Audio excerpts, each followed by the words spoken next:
No BS Cost Reduction Strategies, Part 1 of a 4-part awesome series for regulated manufacturers to help navigate those turbulent waters of cost reduction in your business.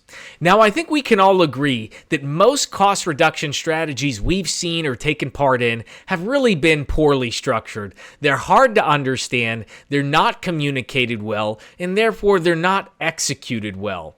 And what we want to do is be able to build and communicate cost reduction strategies like we're at the adults table, not like we're at the kids table. When we do that at the adults table, we're strategic, we're clear, we're concise, we energize people with our strategy and how we communicate it.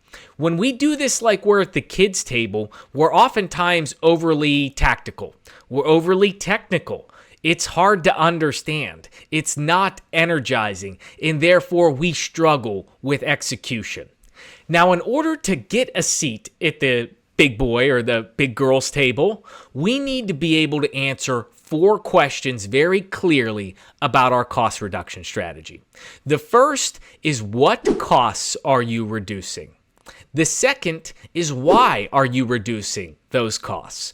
The third is, what are your cost reduction targets? And the fourth, how are you going to reduce those costs? The reason those questions are simple is because they must be in order to communicate them effectively. For today, we're going to focus just on question 1, what costs are we reducing?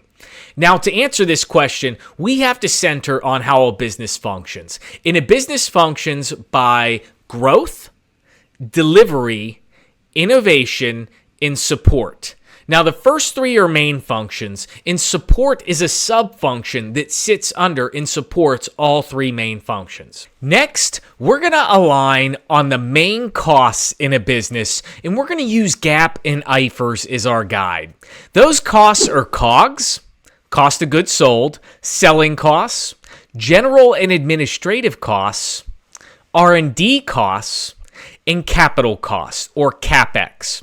And I think you'll notice, once we tweak these a little bit, they fit almost perfectly when overlaid on how a business functions. Now, within each of those, there's only 3 ways we can spend money. We're spending money either on labor, which is people, we're spending money on materials, which is physical stuff, or some form of overhead, which can be broken down into different categories.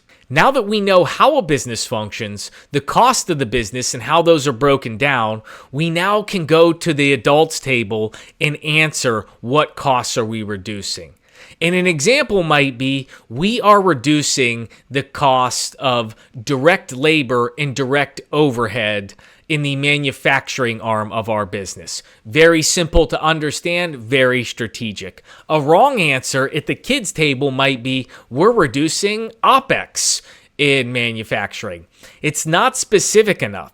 It doesn't tell us exactly what we're doing. An even worse answer might be something like, we're doing insourcing or outsourcing, which means you skipped all the way to tactics instead of focusing on what costs and what is the strategy of the business. If you enjoyed this video, please like it, comment, share it with your network. I'll see you right back here for part number 2, where we explore why we're cutting costs, where we answer simple questions as far as how it's going to move our P&L forward, and why, from a benchmarking perspective, we feel that these are the priority costs to reduce.